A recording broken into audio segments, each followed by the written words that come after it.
ಕಾಂಗ್ರೆಸ್ನಲ್ಲಿನ ಬಣಬಡಿದಾಟಕ್ಕೆ ಈಗ high command entry ಆಗಿದೆ. Siddaramaiah DCM ಡಿಕೆಗೆ Kharge ಒಗ್ಗಟ್ಟಿನ ಪಾಠವನ್ನ ಮಾಡಿದ್ದಾರೆ. ಸದ್ಯಕ್ಕೆ ಕಾಂಗ್ರೆಸ್ನಲ್ಲಿ ಏನು ಕುರ್ಚಿ ವಿಚಾರವಾಗಿ ನಡೀತಿದ್ದ ವಿಚಾರ, ಪರಸ್ಪರ ಹೇಳಿಕೆಗಳು ಇದೆಲ್ಲವನ್ನು ಕೂಡ ಗಮನಿಸಿರುವಂತಹ ಹೈಕಮಾಂಡ್ ಕಾರ್ಯಕ್ರಮವೊಂದರಲ್ಲಿ ಸಿದ್ದರಾಮಯ್ಯ ಮತ್ತು ಡಿಸಿಎಂ ಡಿಕೆ ಇಬ್ಬರಿಗೂ ಕೂಡ ಒಗ್ಗಟ್ಟಿನ ಪಾಠವನ್ನ ಮಾಡಿದ್ದಾರೆ. ಅಭಿವೃದ್ಧಿ ಬಿಟ್ಟು ಬೇರೆ ಮಾತನಾಡಬೇಡಿ ಅಂತ ಖರ್ಗೆ ಹೇಳಿದ್ದಾರೆ. ಕಲಬುರಗಿಯ ಕಲ್ಯಾಣ ಪಥ ಕಾರ್ಯಕ್ರಮದಲ್ಲಿ ಬೇರೆ ಮಾತನಾಡಿದ್ರೆ ರಾಜ್ಯದ ಜನರು ನಮ್ಮನ್ನು ಒಪ್ಪಲ್ಲ. ವೇದಿಕೆ ಮೇಲೆ ಇಬ್ಬರಿಗೆ ಕಿವಿಮಾತು ಹೇಳಿದ್ರು ಎಐಸಿಸಿ ಅಧ್ಯಕ್ಷ ಮಲ್ಲಿಕಾರ್ಜುನ ಖರ್ಗೆ. ಇನ್ನು ಸಿಎಂ ಸಿದ್ದರಾಮಯ್ಯ ಡಿಸಿಎಂ ಡಿಕೆ ಇಬ್ರು ಕೂಡ ಒಳ್ಳೆ ಕೆಲಸ ಮಾಡ್ತಿದ್ದಾರೆ. ಇಬ್ರು ಕೂಡ ಜೋಡೆತ್ತುಗಳಂತೆ ಮುಂದೆ ಸಾಗಿ ಅಂತ ಖರ್ಗೆ ಅಲ್ಲಿ ಸಲಹೆ ಕೊಟ್ಟಿದ್ದಾರೆ. ಇಬ್ರು ಕೂಡ ಒಳ್ಳೆ ಕೆಲಸ ಮಾಡ್ಕೊಂಡು ಬಂದಿದ್ದಾರೆ. ಇಬ್ರು ಕೂಡ ಜೋಡೆತ್ತುಗಳಂತೆ ಮುಂದೆ ಸಾಗಿ ಅಂತ ಖರ್ಗೆ ಹೇಳಿದ್ದಾರೆ. ಡಿಕೆ ಪಕ್ಷ ಸಂಘಟನೆಯಲ್ಲಿ ಒಳ್ಳೆ ಕೆಲಸ ಮಾಡಿದ್ದಾರೆ. ಒಬ್ಬ ವ್ಯಕ್ತಿ ಒಳ್ಳೆ ಕೆಲಸ ಮಾಡಿದ್ರೆ ಬೆಂಬಲ ಕೊಡ್ತೀವಿ. ವೇದಿಕೆ ಮೇಲೆ ಕೈ ಸನ್ನೆ ಮಾಡಿ ಡಿಕೆಗೆ ತೋರಿಸಿದಂತ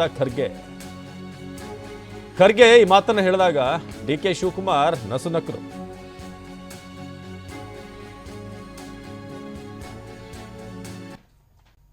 ನಮ್ಮ ಡೆಪ್ಟಿ ಚೀಫ್ ಮಿನಿಸ್ಟರ್ನು ಕೂಡ ಅನೇಕ ಅವರ ಕಾರ್ಯಕ್ರಮಗಳಿಗೆ ಈ ಭಾಗದಲ್ಲೂ ಮಾಡಿದ್ದಾರೆ, ಎಲ್ಲ ಕಡೆ ಮಾಡಿದ್ದಾರೆ.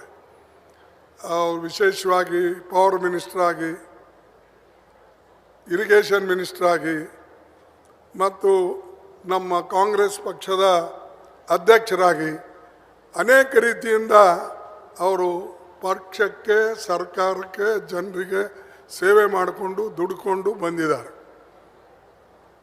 ನಾನು ಅವರಿಗೂ ಹಾಗೂ ಸಿದ್ದರಾಮಯ್ಯನವರಿಗೂ ನನ್ನ ವತಿಯಿಂದ, ನಿಮ್ಮ ವತಿಯಿಂದ ಅಭಿನಂದಿಸ್ತೇನೆ.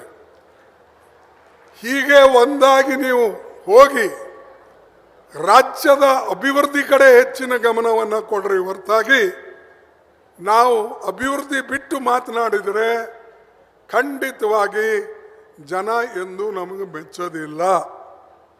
ನಮ್ಮ ಡೆಪ್ಟಿ ಚೀಫ್ ಮಿನಿಸ್ಟರ್ನು ಕೂಡ ಅನೇಕ ಅವರ ಕಾರ್ಯಕ್ರಮಗಳಿಗೆ ಈ ಭಾಗದಲ್ಲೂ ಮಾಡಿದ್ದಾರೆ, ಎಲ್ಲ ಕಡೆ ಮಾಡಿದ್ದಾರೆ.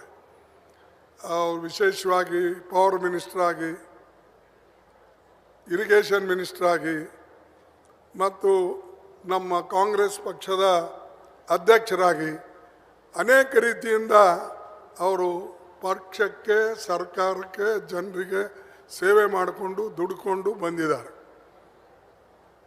ನಾನು ಅವರಿಗೂ ಹಾಗೂ ಸಿದ್ದರಾಮಯ್ಯನವರಿಗೂ ನನ್ನ ವತಿಯಿಂದ, ನಿಮ್ಮ ವತಿಯಿಂದ ಅಭಿನಂದಿಸ್ತೇನೆ. ಹೀಗೆ ಒಂದಾಗಿ ನೀವು ಹೋಗಿ ರಾಜ್ಯದ ಅಭಿವೃದ್ಧಿ ಕಡೆ ಹೆಚ್ಚಿನ ಗಮನವನ್ನು ಕೊಡ್ರಿ ಹೊರತಾಗಿ ನಾವು ಅಭಿವೃದ್ಧಿ ಬಿಟ್ಟು ಮಾತನಾಡಿದರೆ ಖಂಡಿತವಾಗಿ ಜನ ಎಂದು ನಮಗೆ ಮೆಚ್ಚೋದಿಲ್ಲ. ನಮ್ಮ ಡೆಪ್ಟಿ ಚೀಫ್ ಮಿನಿಸ್ಟರ್ನು ಕೂಡ ಅನೇಕ ಅವರ ಕಾರ್ಯಕ್ರಮಗಳಿಗೆ ಈ ಭಾಗದಲ್ಲೂ ಮಾಡಿದ್ದಾರೆ, ಎಲ್ಲ ಕಡೆ ಮಾಡಿದ್ದಾರೆ. ವಿಶೇಷವಾಗಿ ಪವರ್ ಮಿನಿಸ್ಟರ್ ಆಗಿ, ಇರಿಗೇಷನ್ ಮಿನಿಸ್ಟರ್ ಆಗಿ ಮತ್ತು ನಮ್ಮ ಕಾಂಗ್ರೆಸ್ ಪಕ್ಷದ ಅಧ್ಯಕ್ಷರಾಗಿ ಅನೇಕ ರೀತಿಯಿಂದ ಅವರು ಪಕ್ಷಕ್ಕೆ, ಸರ್ಕಾರಕ್ಕೆ, ಜನರಿಗೆ ಸೇವೆ ಮಾಡಿಕೊಂಡು ದುಡ್ಕೊಂಡು ಬಂದಿದ್ದಾರೆ. ನಾನು ಅವರಿಗೂ ಹಾಗೂ ಸಿದ್ದರಾಮಯ್ಯನವರಿಗೂ ನನ್ನ ವತಿಯಿಂದ, ನಿಮ್ಮ ವತಿಯಿಂದ ಅಭಿನಂದಿಸ್ತೇನೆ. ಹೀಗೆ ಒಂದಾಗಿ ನೀವು ಹೋಗಿ ರಾಜ್ಯದ ಅಭಿವೃದ್ಧಿ ಕಡೆ ಹೆಚ್ಚಿನ ಗಮನವನ್ನು ಕೊಡ್ರಿ ಹೊರತಾಗಿ ನಾವು ಅಭಿವೃದ್ಧಿ ಬಿಟ್ಟು ಮಾತನಾಡಿದರೆ ಖಂಡಿತವಾಗಿ ಜನ ಎಂದು ನಮಗೆ ಮೆಚ್ಚೋದಿಲ್ಲ.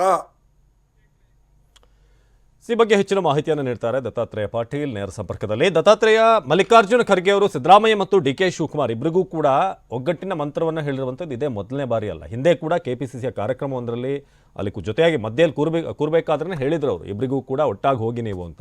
ಆದರೆ ಈಗ ಎರಡನೇ ಸಲ ಒಂದು ಪ್ರಯತ್ನ ಆಗ್ತಿದೆ ಬಹಿರಂಗ ವೇದಿಕೆಯಲ್ಲೇನೆ ನಾವು ಗಮನಿಸ್ತಿದ್ರೆ. ಸೊ ಏನೆಲ್ಲ ಮಾತುಗಳು ಬಂತು, ಜೊತೆಗೆ ನಾಯಕರ ರಿಯಾಕ್ಷನ್ ಹೇಗಿತ್ತು ಅಂತ ಈ ಕಿವಿ ಮಾತು ಕೊಟ್ಟಾಗ? ಅವಿನಾಶ್, ನಿಜಕ್ಕೂ ಕಳೆದ 2-3 ತಿಂಗಳಿಂದ ರಾಜ್ಯದಲ್ಲಿ ಪವರ್ ಶೇರಿಂಗ್ ವಿಚಾರವಾಗಿ ಸಾಕಷ್ಟು ಚರ್ಚೆಗಳು ನಡೀತಾ ಇದೆ. ಅದರಲ್ಲೂ CM ಸಿದ್ದರಾಮಯ್ಯ ಮತ್ತು DCM DK ಶಿವಕುಮಾರ್ ಬಣಗಳ ಮಧ್ಯೆ ಏನು ಅಂತಾರೆ, ಪರಸ್ಪರ ಒಂದು ಹಂತದ ವಾಗ್ಯುದ್ಧನ ಕೂಡ ನಡೀತಾ ಇತ್ತು. ಇವೆಲ್ಲವನ್ನು ಕೂಡ AICC ನಾಯಕರು ಗಮನಿಸ್ತಾ ಇದ್ದಾರೆ ಅನ್ನುವಂಥ ಒಂದು ಆ್ಯಂಗಲ್ನಲ್ಲೇ ಇವತ್ತು ಮಲ್ಲಿಕಾರ್ಜುನ್ ಖರ್ಗೆ ಅವರು ನೀಡಿರ್ತಕ್ಕಂಥ ಹೇಳಿಕೆ ಸಾಕಷ್ಟು ಏನು ಅಂತಂದರೆ ಪುಷ್ಟಿ ನೀಡ್ತಾ ಇದೆ. ಯಾಕೆಂತಂದರೆ ವೇದಿಕೆ ಮೇಲೆ ಖುದ್ದು DCM DK ಶಿವಕುಮಾರ್ ಇದ್ದರು ಮತ್ತು ಕ್ಯಾಬಿನೆಟ್ನ ಹಲವಾರು ಸಚಿವರಿದ್ದರು. ಅದು ಕಲಬುರಗಿ ಖರ್ಗೆ ಅವರ ತವರು ಕ್ಷೇತ್ರ. ತಮ್ಮ ತವರು ಕ್ಷೇತ್ರದಲ್ಲಿ ನಡೀತಾ ಇರತಕ್ಕಂಥ ಬಹು ನಿರೀಕ್ಷಿತ ರಾಜ್ಯ ಸರ್ಕಾರದ ಯೋಜನೆಯೊಂದಕ್ಕೆ ಶಂಕುಸ್ಥಾಪನೆ ನೆರವೇರಿಸೋಕ್ಕಾಗಿ ಮಲ್ಲಿಕಾರ್ಜುನ್ ಖರ್ಗೆ ಬಂದಿದ್ದರು.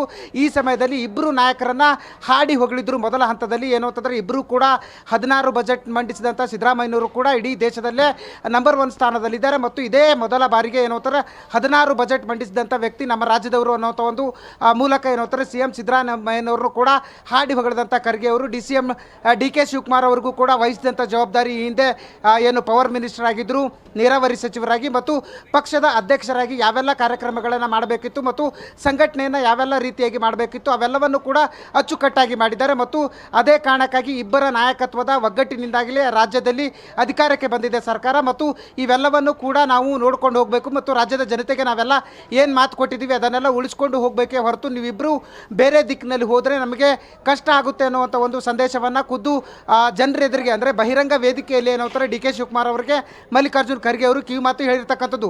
ಇದು ಮೊದಲನೇ ಬಾರಿ ಏನಲ್ಲ, ಹಿಂದೆ ಬೆಂಗಳೂರಿನಲ್ಲೂ ಕೂಡ ಇದೇ ರೀತಿಯಾಗಿ ಕಿವಿಮಾತು ಹೇಳಿದರು ಮತ್ತು ಪಕ್ಷದ ಕೆಲವೊಂದಿಷ್ಟು ಮುಖಂಡರಿಗೂ ಕೂಡ ಎಚ್ಚರಿಕೆಯನ್ನು ನೀಡಿದರು. ಆದರೆ ಪದೇ ಪದೇ ಮಲ್ಲಿಕಾರ್ಜುನ್ ಖರ್ಗೆ ಅವರು ಹೇಳ್ತಾ ಇರ್ತಕ್ಕಂಥದ್ದು ಒಗ್ಗಟ್ಟಿನ ಮಂತ್ರವನ್ನು ನೀವು ಜಪಿಸ್ರಿ ಮತ್ತು ಒಗ್ಗಟ್ಟಿನ ಮಂತ್ರದಿಂದಲೇ ಕೂಡ ನೀವು ರಾಜ್ಯದ ಅಭಿವೃದ್ಧಿ ಕಡೆ ಏನು ಅಂತಂದರೆ ಗಮನ ಹರಿಸಿರಿ, ಅದೆಲ್ಲವನ್ನು ಕೂಡ ನಾವು ನೋಡ್ಕೊಳ್ತೇವೆ.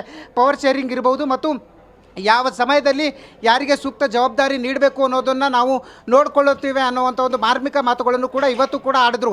ಯಾಕೆಂತಂದರೆ DK ಶಿವಕುಮಾರ್ ಅವರು ಮೊನ್ನೆ ಸದ್ಗುರು ಅವರ ಕಾರ್ಯಕ್ರಮ ಆಗಿರ್ಬೋದು ಮತ್ತು ಕುಂಭಮೇಳದಲ್ಲಿ ಭಾಗಿಯಾಗಿರ್ತಕ್ಕಂಥದ್ದು ಸಾಕಷ್ಟು ಚರ್ಚೆ ಆಗಿತ್ತು. ಅವೆಲ್ಲವನ್ನು ಕೂಡ ನಾವು ಗಮನದಲ್ಲಿಟ್ಟಿದ್ದೀವಿ ಮತ್ತು ರಾಜ್ಯದಲ್ಲಿ ಯಾವೆಲ್ಲ ಬೆಳವಣಿಗೆ ನಡೀತಾ ಇದ್ದಾವೆ, ಯಾವೆಲ್ಲ ಸಚಿವರು ಯಾವ ರೀತಿಯಾದಂಥ ಹೇಳಿಕೆಗಳನ್ನು ನೀಡ್ತಿದ್ದಾರೆ, ಇದೆಲ್ಲವನ್ನು ಕೂಡ ನೀವೇ ಕಡಿವಾಣ ಹಾಕಬೇಕು ಅನ್ನುವಂಥ ರೀತಿಯಲ್ಲಿ ಖುದ್ದು DK ಶಿವಕುಮಾರ್ ಅವರಿಗೆ ಸೂಚನೆ ನೀಡಿರ್ತಕ್ಕಂಥದ್ದು ಮತ್ತು CM ಸಿದ್ದರಾಮಯ್ಯನವ್ರಿಗೂ ಕೂಡ ನಿಮ್ಮ ಬಣದ ಸಚಿವರು ಮತ್ತು DK ಬಣದ ಸಚಿವರು ಯಾವ ರೀತಿಯಾಗಿ ನಡೆದುಕೊಳ್ಳುತ್ತಿದ್ದಾರೆ ಅವೆಲ್ಲವನ್ನು ಕೂಡ ನೀವು ಕಡಿವಾಣ ಹಾಕಿ ಒಗ್ಗಟ್ಟಿನಲ್ಲಿ ನೀವು ಬಲವಿದೆ ಅನ್ನುವಂಥದ್ದನ್ನು ಪ್ರೂವ್ ಮಾಡಬೇಕು ಮತ್ತು ನೀವು ಒಗ್ಗಟ್ಟಾಗಿ ಹೋಗಬೇಕು ಅನ್ನುವಂಥ ಒಂದು ಸೂಚನೆಯನ್ನು ಸ್ಪಷ್ಟವಾಗಿ ನೀಡಿರ್ತಕ್ಕಂಥದ್ದು. ಅವಿನಾಶ್, ಧನ್ಯವಾದ ಮಾಹಿತಿಗಾಗಿ ದತ್ತಾತ್ರೇಯ ಪಾಟೀಲ್.